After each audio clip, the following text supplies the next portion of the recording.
Today's episode has yet another interesting English phrase. Karma is a. Oh, well, you got the last part, didn't you?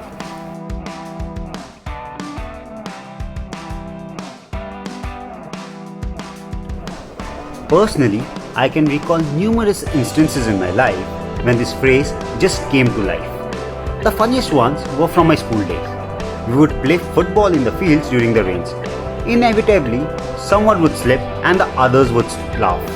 And a few moments later, someone else would slip and everyone else would laugh. It was as if karma was on loop mode. It was hilarious. And you must also have had your karma moments. Do let us know in the comment section.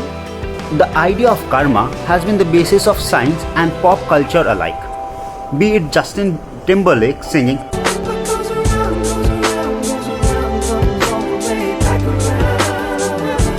or Newton in his third law of motion stating that to every action there is an equal and opposite reaction. God, I keep telling myself to stop digressing, but anyways, back to the topic. The buzzword karma and the entire concept has its root in Indian mythology. Karma essentially means deeds or actions. It holds penultimate importance in the Indian way of life. It has the concept of birth, death, and rebirths, and the cycle continues. Indians believe that death is just a gateway to new beginnings.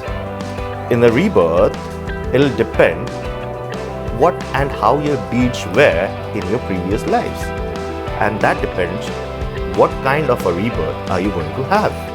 But whether this new beginning in the next life will be better or worse will depend on the karma in your previous life. If you do good, you'll move up the cosmic ladder, while if you had harmed anyone, you will move much down. So in a sense, you, through your actions, decide your rebirth. If you recall, even in the last episode of season 1, we had talked about how a person's life is weighed basis the deeds she or he had carried out while alive. It's the action which determines whether you will progress or perish, be promoted or demoted. Does it sound similar, corporate slaves? Jokes aside.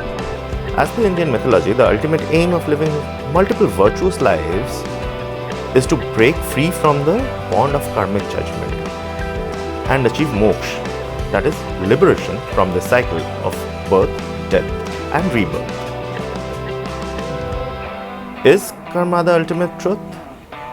I don't know. But is karma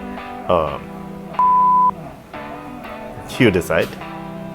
I think Timberlake, Alicia Keys, and Newton must have all said it's just a payback mechanism, a reflection of your deeds.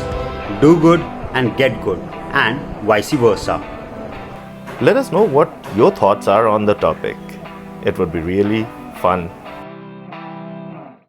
Namodhyam Eva Satyam.